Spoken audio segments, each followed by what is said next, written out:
민수기 33장 1절에서부터 4절의 말씀입니다. 오늘 33장을 살펴보면요, 1절에서부터 4절을 자르고 5절에서부터 49절을 자르고 50절에서부터 56절까지 세 단위로 나눌 수가 있는데, 전체적인 내용은 이래요. 약속의 땅 가나안, 하나님이 보여주시는 약속의 땅을 바라보며 지난 시간들을 추억하라는 거예요. 지난 시간의 내용들을 살펴보라는 내용입니다. 지도로 보면 이래요.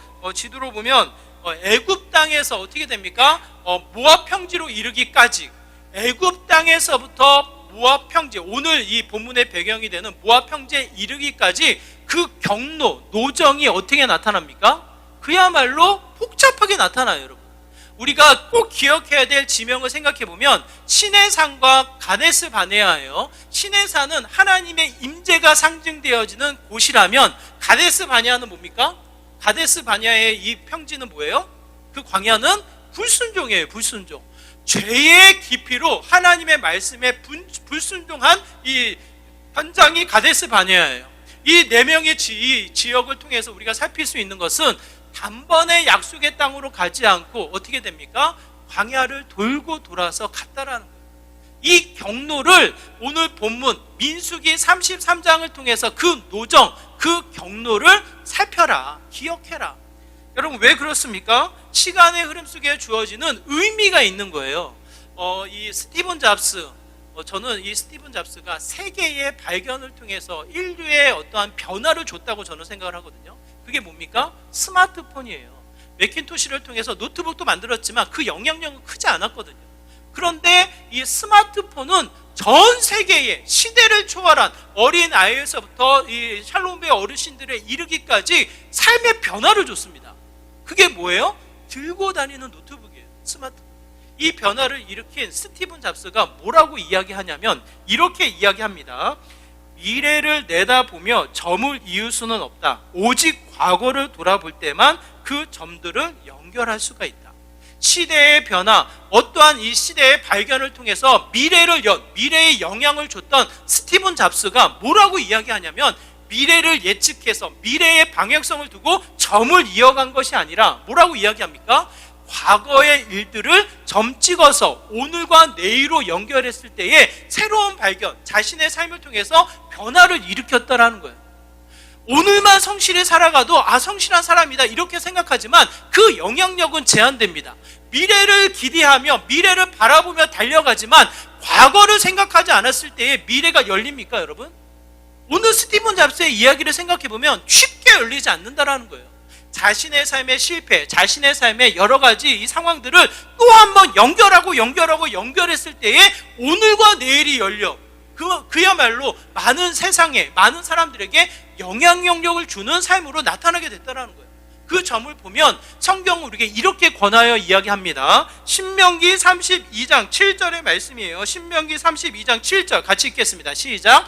옛날을 기억하라. 역대의 연대를 생각하라. 내 아버지에게 물으라. 그가 내게 설명한 것이요 내 어른들에게 물으라. 그들이 내게 말하리로다. 여러분, 요즘에 이 젊은이들에게 라떼, 꼰대 이런 표현들이 있어요. 이게 뭡니까, 여러분? 어르신들의 잔소리, 어르신들이 예전에 내가 이랬어, 나 때는 이랬어, 과거에 매여있는 모습이 그렇게 좋게 보이지 않는 거예요.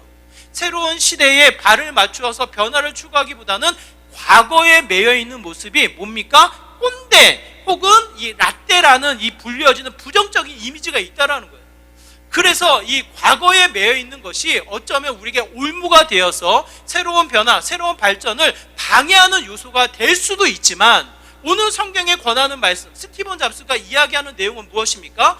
과거의 일들이 오늘과 연결되어지고 반드시 과거의 일들이 또 한 번 점을 찍어 오늘과 내일로 연결질 때 뭡니까? 새로운 변화, 새로운 발전, 새로운 개발, 또 다른 은혜를 누리는 계기가 된다라는 거예요.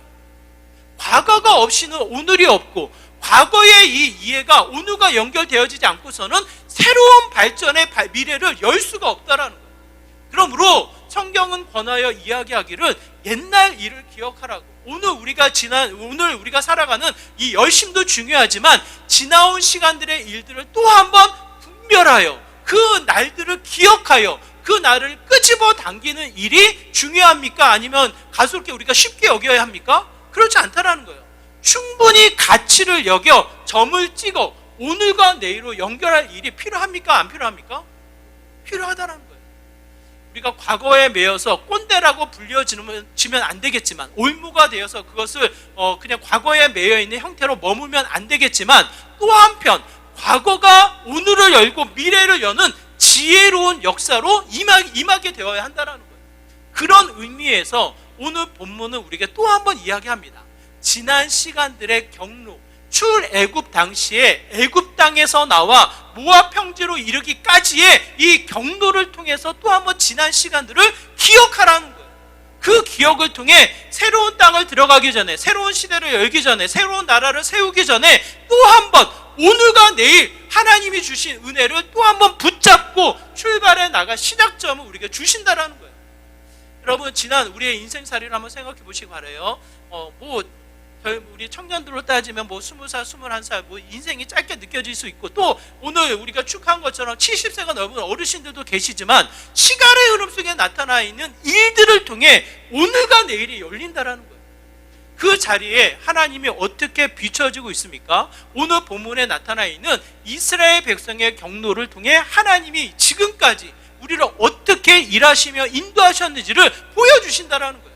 그게 1절에서부터 4절의 전체의 내용을 우리가 생각해 볼 수 있는데, 몇 가지로 나눠서 생각해 보도록 하겠습니다. 그 첫 번째가 3절의 말씀이에요. 우리 3절의 말씀 함께 같이 읽도록 하겠습니다. 3절입니다. 같이 읽습니다. 시작. 그들이 첫째 달 15째 날에 라암샘을 떠났으니 곧 유월절 다음 날이라. 이스라엘 자손이 애굽 모든 사람의 목전에서 큰 권능으로 나왔으니. 라암샘의 지역을 이야기합니다. 여러분, 라암샘이란 어떤 지역이냐면, 요셉이 총리로 있을 때에 야곱의 가족들이 이주하여 애굽 땅에 정착할 때 애굽의 왕 바로에게 배려를 받아 땅이 주어진 지명이 라암샘이에요. 라암샘. 그 지형으로 소개를 하면 이렇습니다. 나일강이 흐르는 원천지가 되는 거예요. 나일강을 따라서 올라가다 보면 마지막 지형이 나오는 곳이 라암샘이에요. 라암샘. 그렇다는 뜻은 무슨 뜻입니까? 물이 많다라는 거예요. 이 나일강, 그야말로 큰 강줄기가 시작되는 시작점이 된다라는 거예요. 물이 많고, 더 나아가 그 영토가 풍요로운 기름진 땅인 것을 이야기합니다. 애굽의 왕 바로의 배려로 이스라엘 백성들에게 그 땅이 주어지고, 그 땅에서 이스라엘 백성이 어떻게 됩니까? 번창하며, 그야말로 애굽 사람들이 시기하고 질투할 정도로 번창해 나가는 형태를 취하게 됩니다. 그곳이 곧 라암샘이에요. 라암샘. 그야말로 살기 좋은 땅. 그 살기 좋은 땅에서 이스라엘 백성이 나름대로는 성공하고, 나름대로는 정착하고, 나름대로는 발전해 나가는 형태를 취하게 됩니다. 그런데 그 시간이 얼마나 지나요? 430년. 요셉이 기억되지 않는, 요셉이 잊혀지는 시대가 찾아오자 이스라엘 백성에게 어떠한 상황이 치닫게 되어집니까? 이스라엘 백성들이 여러 가지 노역의 이 힘겨운 삶이 주어지는 거예요. 이 배경이 되는 말씀이 출애굽기 1장 11절의 말씀인데요. 출애굽기 1장 11절의 말씀에 보면 이렇게 기록되어져 있습니다. 같이 읽을게요. 시작. 감독들을 그들 위에 세우고 그들에게 무거운 짐을 지워 괴롭게 하여 그들에게 바로를 위하여 국고성 비돔과 라암샘을 건축하게 하니라. 온갖 학대와 무거운 짐이 그곳에 이스라엘 백성들에게 주어집니다. 그럼에도 불구하고 하나님이 어떻게 하셔요? 12절에 보면 그 모든 일들을 감당케 하시는 거예요. 감당케 하셔서 그 땅에서 은혜를 누리며 살게 하시는데, 마지막 끝자락 이제는 어떻게 합니까? 하나님이 한탄해 하시며 이스라엘 백성을 애처롭게 여겨 이제는 그 이스라엘 백성이 어떻게 됩니까? 출애굽하는 시작점을 갖게 되어집니다. 그곳이 라암샘이에요. 라암샘. 하나님의 은혜를 누리며 풍성하고 더 번성하고 더 안정한 정착을 이루었지만, 시간의 흐름 속에 세상의 위협, 세상의 여러 가지 일들 앞에 위축되어지는 이스라엘 백성의 상황, 그 상황 속에 여러분 출애굽이 가능합니까? 여러분 어떻게 생각하세요? 오늘날에도 인권이 강조되어지고, 오늘날에도 세상의 눈치를 보면서 그냥 이 탄압과 억압을 주는 게 쉽지 않은 시대예요. 그럼에도 불구하고 한 나라의 속국이 자유를 찾아 떠난다? 나라가 세워지지 않음에도 불구하고 한 민족이 이 한 나라의 다스림을 벗어나서 한 민족이 떠난다. 이게 가능한 일입니까, 여러분? 오늘날에도 쉽지 않은 일인 거예요. 이 출애굽 당시의 인구를 따지면 장정만 60만 명이라고 하니 이 가족으로 따지면 200만 명이 넘거든요. 우리 이 청주 시민이 이제 많이 인구가 늘어나서 89만이라고 표현되어지는데 우리 청주를 비교해서 훨씬 더 많은 민족을 이루고 있는 게 이스라엘 백성이에요. 그 대이동이 이 나라를 떠나 뭔가 민족을 이루려고 떠나기 위해서 떠난다고 했을 때 그 나라가 이게 쉽게 문을 열어줍니까? 그럴 수 없다라는 거예요. 노역을 시키며 위협하며 방해를 하고 있는 이 상황 속에 이스라엘 백성이 나간다? 그럴 수 없는 거예요. 그들의 능력, 그들의 경험, 그들의 풍요, 그들의 어떤 계획, 그들의 열심으로 나갈 수 있다? 그럴 수 없는 거예요. 오늘 본문은 무엇을 강조하고 있냐면 3절의 말씀 뭐라고 이야기합니까? 다시 한번 제가 읽어드릴게요. 3절의 말씀입니다. 자세하게 그때와 그 상황을 다시 한번 느끼게 하며 그 시작점이 무엇으로 시작되어졌는지를 이야기합니다. 그들이 첫째 달 15째 날에 나하셈을 떠났으니 곧 6월절 다음 날이라 이스라엘 자손이 애굽 모든 사람의 목전에서 큰 권능으로 나왔으니 어떻게 나옵니까, 여러분? 그의 계획, 그의 경험, 그의 지혜, 그의 어떤 군사력, 그들의 여러 가지 열심으로 나오게 됩니까? 그렇지 않아요. 딱 한 단어로 설명하여 이야기하기를 뭐라고 이야기합니까? 큰 권능인 거예요. 출애굽의 시작점은 결국 하나님의 능력, 하나님의 권위, 하나님의 권능으로 말미암아 비롯되어졌음을 성경은 분명하게 우리에게 말씀하고 있습니다. 그러므로 지난 시간들의 일들을 여러분 한번 추억해 보세요. 나의 인생, 나의 삶의 경로, 나의 삶의 여러 가지 좋았던 일, 나빴던 일, 인생의 그래프라고 해가지고 좋았던 일, 나빴던 일을 이제 표기하면서 나의 삶의 그래프를 그려보기도 하거든요. 언제 오르락, 언제 내리락 하면 내가 오늘날 이르렀는지를 한번 이 그래프로 표현을 해보는 거예요. 오늘 말씀처럼 이 경로, 인생의 경로를 제가 한번 표현해 봤거든요. 제가 영등포에서 태어났거든요. 영등포구 단상동 4가 2번지. 거기 영등포에서 제가 태어났거든요. 거기에서 태어나서 중학교 2학년 때 성남으로 이사를 하게 되어지고 성남에서 결혼하고 우리 큰애가 날 때까지 생활을 하다가 갑자기 브라질로 가게 되거든요. 브라질에서 다시 돌아와서 성남으로 머물다가 성남에서 지내다가 수서라는 지역, 서울이라는 수서구의 지역으로 가서 거기에서 마무리 사역을 하고 마지막 돌아온 게 청주거든요. 영등포, 성남, 브라질, 성남, 서울, 수서, 청주거든요. 청주. 인생의 이 지역의 경로를 제가 가만히 오늘 이 말씀을 통해서 생각해 보면 제 고백이 이래요. 내 계획, 나의 어떠한 이 열심, 나의 수고의 이 경로에 따라서 내가 이렇게 이 지역을 옮겨 다녔구나. 아니에요, 여러분. 크게 공간이 옮겨질 때마다 나에게 주어진 것은 나의 생각, 나의 계획, 나의 준비, 나의 능력 아무것도 없어요. 철저하게 뭡니까? 그의 일하심, 하나님의 인도하심. 그 순간은 내가 몰랐지만 지나고 가서 느껴지는 것은 하나님의 권능으로 이 자리까지 이끄신다라는 거예요. 저는요, 브라질이 어디에 붙어 있는지도 몰랐어요. 정말 무지했어요. 왜냐하면 저는 이 대학교 다니면서 애들이 막 해외에 나가는 거, 또 신혼여행을 막 해외로 가는 게 그렇게 좋게 보이지 않았어요. 제가 민족주의적인 사상이 컸나 봐요, 제가. 아니, 한국 땅도 여기저기 가보지 않았는데 무슨 해외냐, 이런 생각이 저희 컸다니까요. 그래서 해외 나갈 생각을 진짜 조금도 제가 갖지는 않았어요. 신혼여행을 가는데 그런 생각이 있다 보니까 당연히 저는 제주도예요. 안 가봤으니까. 우리 아내는 수학여행으로 갔다 왔더라고. 그래서 제가 정말 미안한 마음이 있는데 그래서 나중에 또 한번 가긴 했어요. 그러니까는 전혀 그런 배려, 생각 없이 그냥 해외는 내가 갈 곳이 아니다. 한국을 더 생각하고 한국의 복음을 전하고 땅끝까지, 한국에 가보지 않은 곳까지 가서 마음을 전해야겠다. 이런 생각이 늘 있었거든요. 그런 저에게는 브라질이라는 걸 조금도 고민하지 않았습니다. 근데 어느 날 갑자기 교수님이 브라질에 한번 가보라는 거예요. 사역을 위해서. 그때 그 이야기를 듣고 가볼까 생각하고 지도를 봤더니 우리나라를 그대로 직진으로 파면 어디가 나오냐면 아르헨티나가 나와요. 아르헨티나 옆에 있는 게 브라질이더라고요. 정말 먼 땅이로다, 먼 땅. 거기에 그런 거리감, 그 문화의 차이 전혀 알지 못하고 간다고 한 거예요. 하나님이 주시는 뭐 어떤 이 메시지를 따라서 제 계획, 저의 능력, 저의 어떤 준비 아무것도 없이 가는 곳곳마다 그의 일하심, 그의 능력, 그의 이 인도하심이 어느 때보다 크게 느껴지는 것을 다시 한번 경험하게 됩니다. 청주에 올 때도 마찬가지예요. 뭐 어떤 분들은 연고가 있냐고 제일 먼저 물어보는데 청주에 연고가 없습니다. 그럼에도 불구하고 하나님이 만나게 하시고 마음을 여시고 귀를 여셔서 이 자리에 여러분을 만나서 함께 아름다운 공동체를 세워나가는 사명을 주신 거예요. 이 모든 여정을 가만히 생각해 보면 최동배가 계획해서, 최동배가 무슨 지혜가 있어서 미리 준비해서 마음을 품어서, 아닙니다. 여러분, 무엇보다 크신 분이 누구셔요? 하나님이신 거예요. 하나님이 권능으로, 하나님이 그 시작점에 알 수 없는, 우리가 감히 예측할 수 없는 하나님의 크심으로 일하신다라는 거예요. 일하신다라는 거예요. 그러므로 지난 경로의 이 인생을 우리가 살피면 오늘도 내일도 마찬가지예요. 거울에 비춰진 것은 점점점 힘이 빠지는, 위축되어지는 나의 모습이지만, 나의 모습에도 불구하고, 나의 연약함에도 불구하고, 나의 무지함에도 불구하고 누가 크십니까? 하나님이 크신 거예요.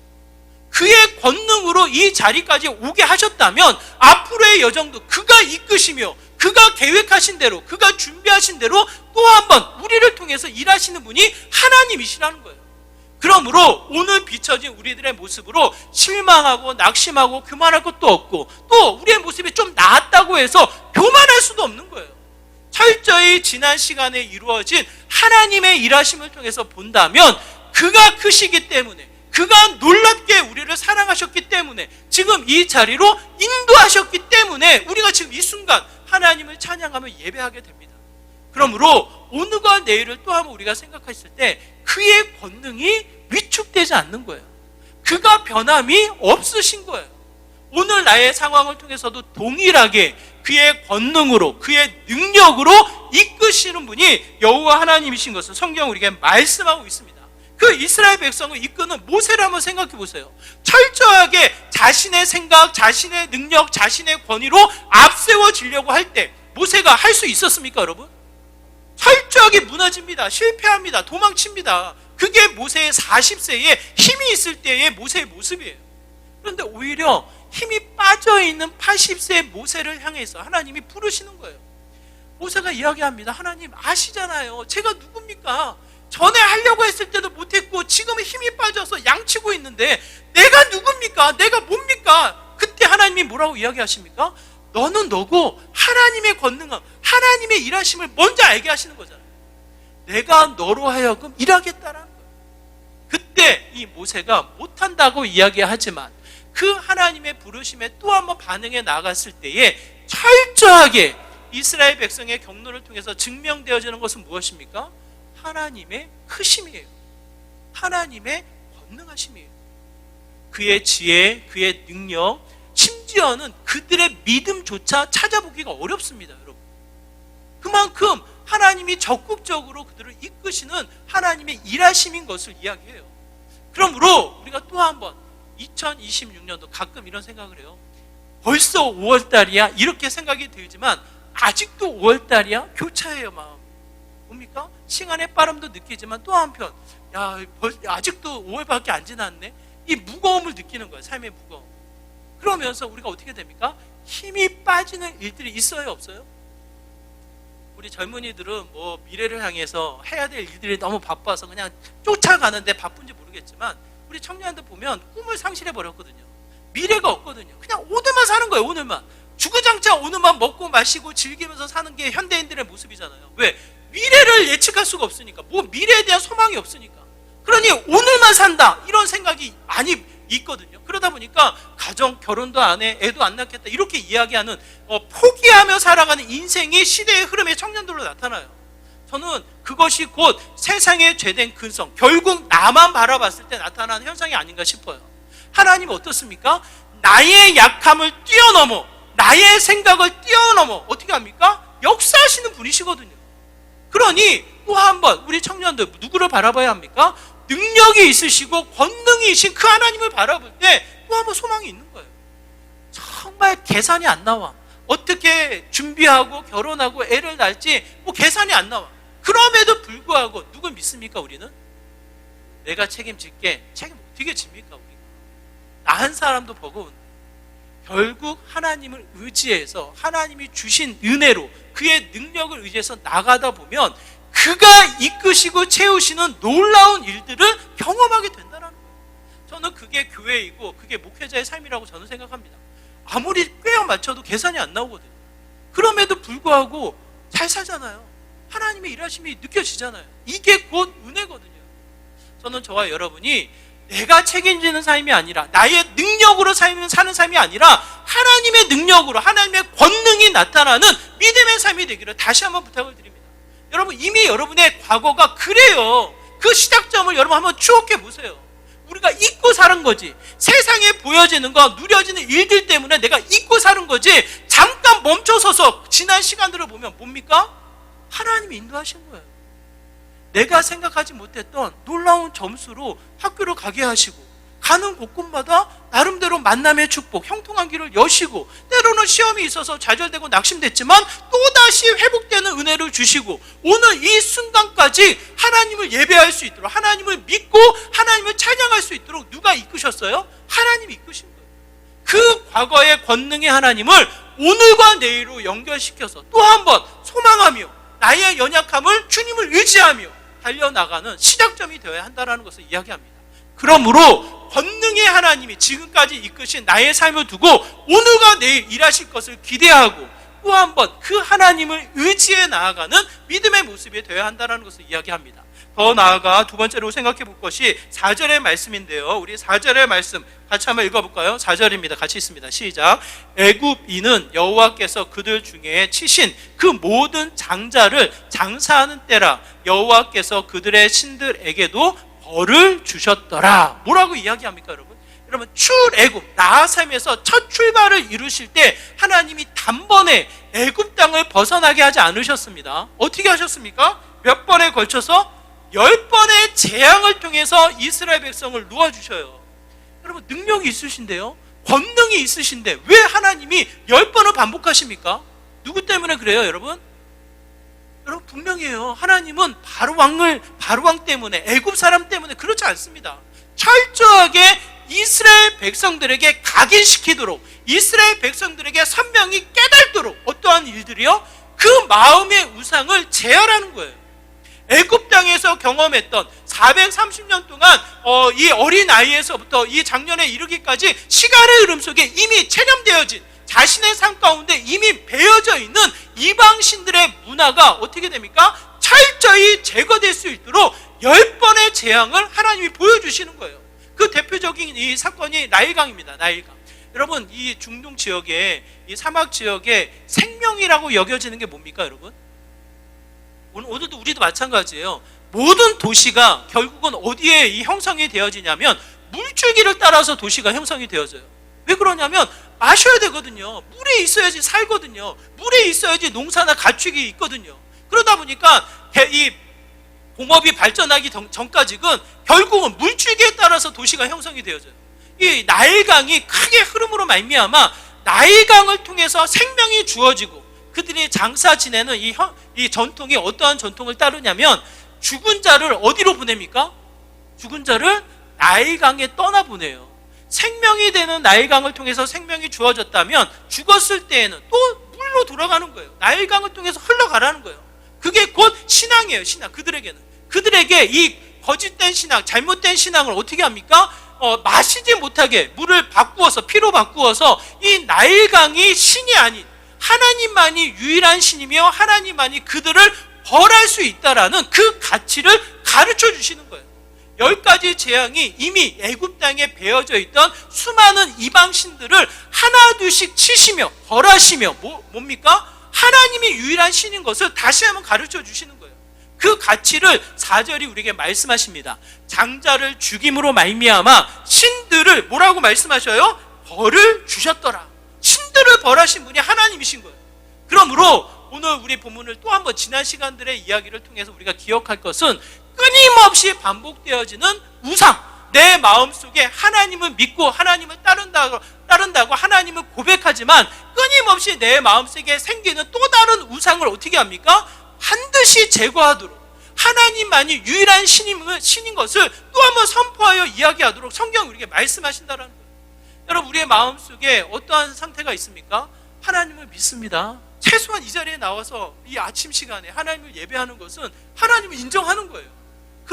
그럼에도 불구하고 우리의 마음이 어떻게 나타납니까? 전심, 온 힘을 다하여 하나님을 예배해야 하는데 저는 이 피자 조각이 생각이 나요. 이 피자 한 조각으로 되어 있지 않고 조각을 내는 거예요. 조각을. 마치 피자 조각이 나듯이 내 마음의 상태를 조각을 내는 거예요. 조각을. 하나님도 믿지만 또 뭐가 필요합니까? 세상의 성공이 필요한 거예요. 세상의 성공이라고 불려질 때는 이 자본시대에 우리가 무엇을 절실히 필요로 합니까? 물질이 있으면 든든하고 물질이 없으면 어떻게 돼요? 불안한 거예요. 그래, 불안한 거예요. 그래서 내 주머니에, 내 삶 가운데 물질이 쌓여지기를 어떻게 합니까? 애쓰고 기대하며 소망하는 거예요. 그래서 우리의 마음속에 무슨 생각이 있냐면 하나님만 있으면 돼. 그 마음도 있지만 또 무슨 마음이 있어요? 돈만 있으면 돼. 이 마음이 있어요, 없어요? 제가 전에도 말씀드렸잖아요. 장애인 사역을 하고 싶은데 그 목사님이 오셔가지고 하시는 말씀이 돈만 있으면 됩니다. 무슨 말인지 알아요. 정말 그분이 순수한 분이시기 때문에 왜곡해서 이 마음이 바뀌었을 거라고 생각하지 않아요. 그럼에도 불구하고 그분이 저에게 주신 첫 번째 대답은 그거예요. 돈만 있으면 된다는 거예요. 돈만 있으면. 그 말이 무슨 말인지도 알지만 마음이 뭡니까? 불편해요. 이 마음이 쓰려요. 야, 이게 무슨 말인지 알지만 마음이 편안하지는 않다. 이 마음을 느끼게 되어져요. 우리의 마음이 아닙니까, 여러분? 하나님만 믿지만 또 한편 우리의 신앙의 고백, 우리의 삶의 고백, 우리의 일상의 고백은 뭡니까? 뭐예요, 여러분? 그래도 돈이 있어야 하잖아요. 물질이 많아야 되잖아요. 물질이 없으면 두렵잖아요. 그러다 보니까 돈이 있으면 편안하고 돈이 없으면 불안한 형태를 갖게 되어집니다. 물질을 위해서 뭘 합니까? 우리가 공부하잖아요. 공부. 신앙, 하나님을 예배하고 하나님을 따르는 게 우선되어져야 하는데 신앙, 이 학업, 여러 가지 시험이 두려워서 또 이 하나님을 예배하는 이 틀이 왔다 갔다 하는 형태를 갖게 되어진다니까요. 이미 세상이 수많은 일들로 시험의 요소를 우리에게 제공하고 있어요. 그러다 보니까 우리의 마음밭이 어떻게 됩니까, 여러분? 쪼개져 있는 거예요. 갈라져 있는 거예요. 하나님을 믿지만 또 한편 우리의 마음이 세상을 향해 달려나간 형태가 나타나게 됩니다. 너무나도 두렵게 예수님을 통해서 우리에게 하시는 말씀이 뭐냐면 두 주인을 섬길 수 없다라는 거예요. 오늘 지난 시간들을 통해서 우리가 또 한번 주목해야 할 것은 얼마나 이스라엘 백성들이 하나님이 주신 각인, 하나님이 주신 은혜, 그의 권능으로 이끄셨음에도 그 마음속에 무엇을 만듭니까? 출애굽기 32장 33장에 보면 아론을 통해서 이스라엘 백성이 뭘 만들어요? 봐라, 애굽 땅에서 우리를 이끌어내신 신이다 라고 이야기하면 뭘 만들어요? 금송아지를 만들잖아요. 여러분, 거기 얼마나 큰 헌신이 들어갑니까? 애굽 땅에서 챙겨온 금을 가지고 와서 녹여서 금송아지를 만드는 거예요. 그들이 알고 있는 경험, 그들이 알고 있는 신앙의 바탕으로 금송아지를 만드는 거예요. 거기에 신앙의 고백이 들어갑니다. 어떠한 신앙의 고백이 들어갑니까? 애굽 땅에서 우리를 이끌어낸 신이다, 이렇게 고백하는 거예요. 모세가 그것을 보고 하나님이 주신 모세 이 십계를 깨트리며 이 옷을 찢으며 울분을 토하잖아요. 울분을 토하잖아요. 하나님을 믿는다라고 이야기하지만 우리의 무지는 뭡니까? 또 다른 우상, 또 다른 이 세상의 가치에 우리의 마음이 빼앗겨 하나님을 믿는 듯 싶으나 또 다른 우상을 만들어 나가는 형태가 우리의 삶 가운데 나타나게 된다는 거예요. 그게 이스라엘 백성인 거예요. 그 과거를 우리가 또 안다면 오늘과 내일 열 때 우리는 무엇을 준비해야 합니까? 오직 하나님만을 믿는, 오직 그의 권능, 그의 능력을 신뢰하며 하나님만을 믿는 믿음을 준비하며 오늘과 내일을 여는 삶의 모습이 되어야 한다는 거예요. 끊임없이 내 마음속을 쪼개어서 자리 잡고 있는 우상의 형태를 끊임없이 제거하여 뭡니까? 하나님을 통해서 채워나가는 믿음의 삶이 되어야 한다는 것을 이야기합니다. 여러분, 시간의 흐름 속에 목회자가 바뀌는 형태를 저는 굉장히 두려워하거든요. 자신의 경험이 말씀을 뛰어넘을 때 내가 해봤더니 이렇더라, 이랬더니 이런 결과가 있더라, 이것이 나중에는 말씀의 권위를 뛰어넘었을 때 어떻게 됩니까? 또 다른 우상이 되는 거예요. 그게 잘못된 권위, 잘못된 경험이 또 한번 병들게 만드는 가치가 되지 않을까 상당히 두려운 마음을 스스로가 갖게 되었습니다. 여러분, 하나님을 믿지만 나만의 방법이 또 하나의 우상이 될 수 있는 거예요.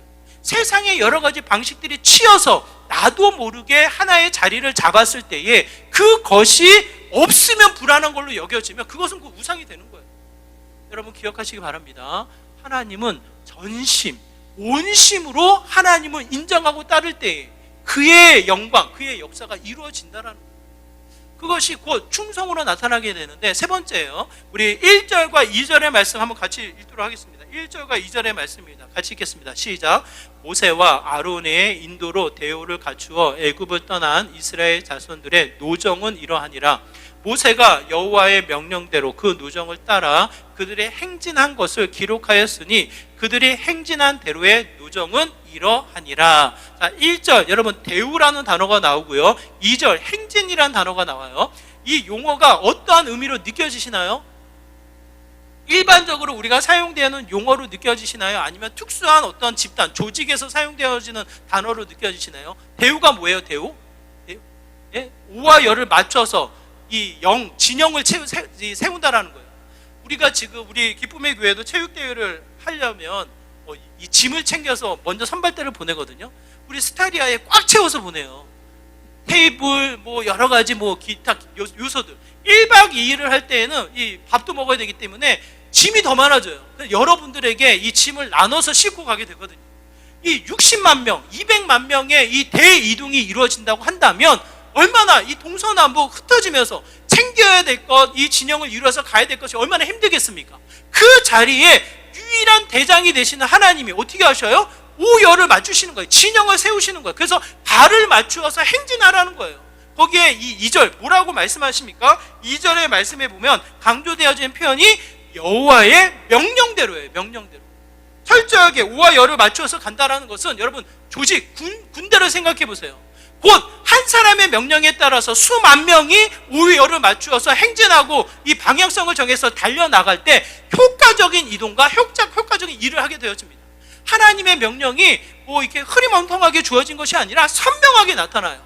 누구도 핑계할 수 없을 정도로 가야 할 곳에 방향성을 정하고 멈춰야 될 곳에 멈추고 시작할 것 지점에 하나님이 말씀하셔서 출발하게 하신다는 거예요. 출애굽기 사건을 통해서 우리에게 보여주는 일이 있는데, 창세기 출애굽기 13장 21절에 보면 이렇게 기록되어져 있습니다. 같이 읽을게요. 출애굽기 13장 21절 같이 있습니다. 시작.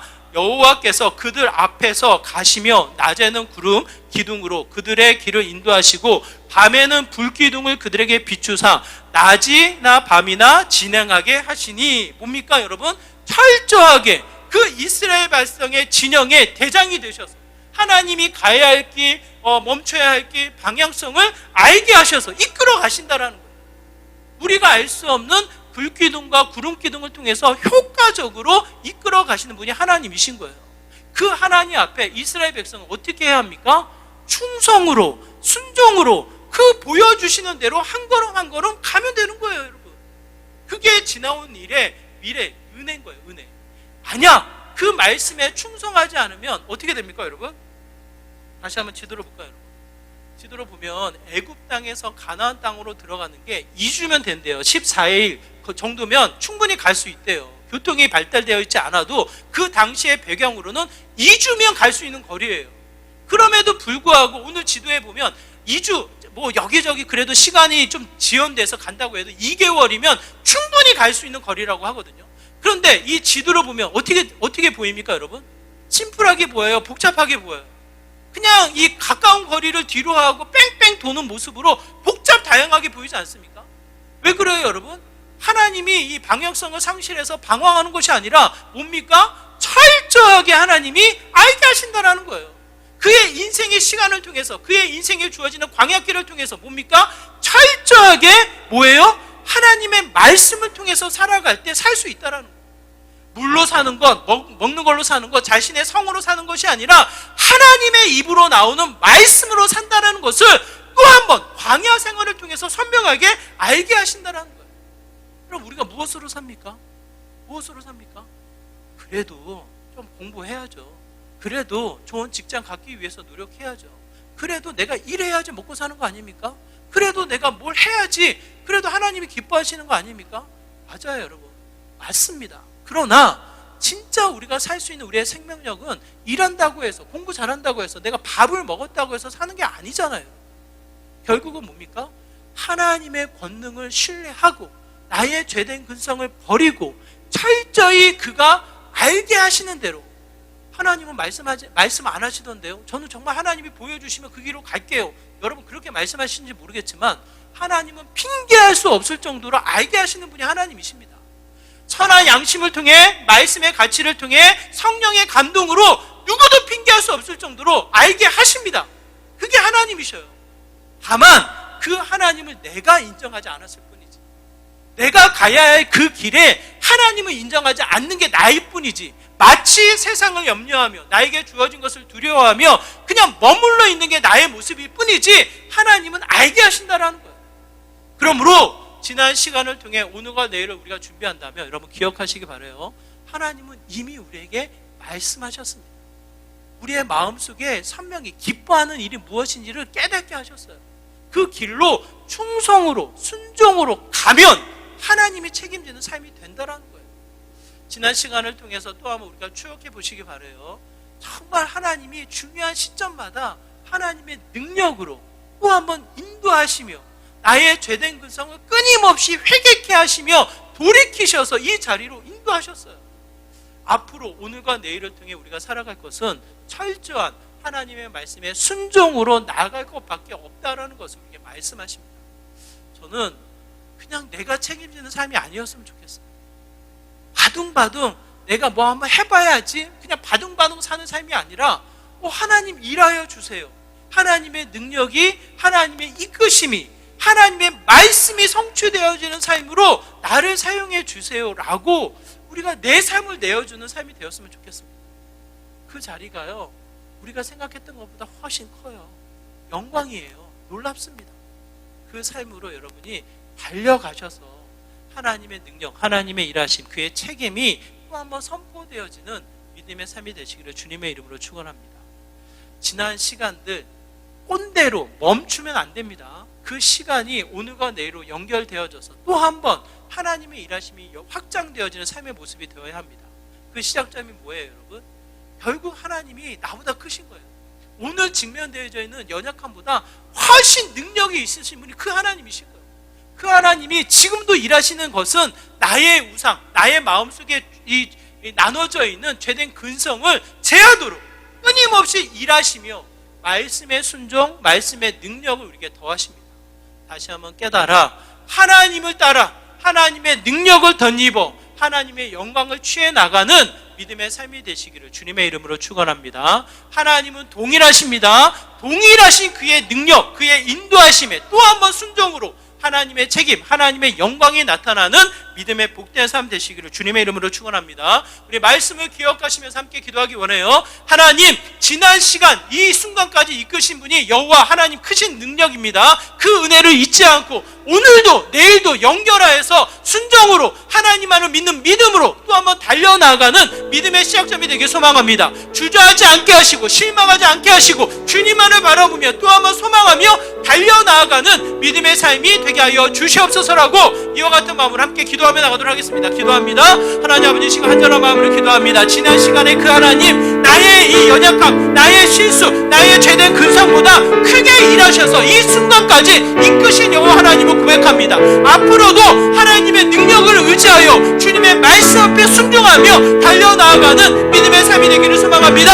하나님 일하여 주셔서 하나님의 능력이 또 한번 증거되어지게 하여 주시고 하나님의 말씀이 성취되게 하여 주시고 오직 주님만은 믿음이 또 한번 승리해 나아가는 복된 삶이 되게 하여 주시옵소서. 지난 시간에 매여서 좌절과 낙심에 실망으로 멈추지 않게 원합니다. 세상에 보여지는 일들로 실망과 또 한번 좌절과 때로는 교만에 멈춰있지 않게 원합니다. 날마다 깨어 주님에 대한 믿음이 앞서지게 하여 주시고 주님의 선한 열매가 맺어지는 믿음의 복된 삶이 되게 하여 주시옵소서. 주님.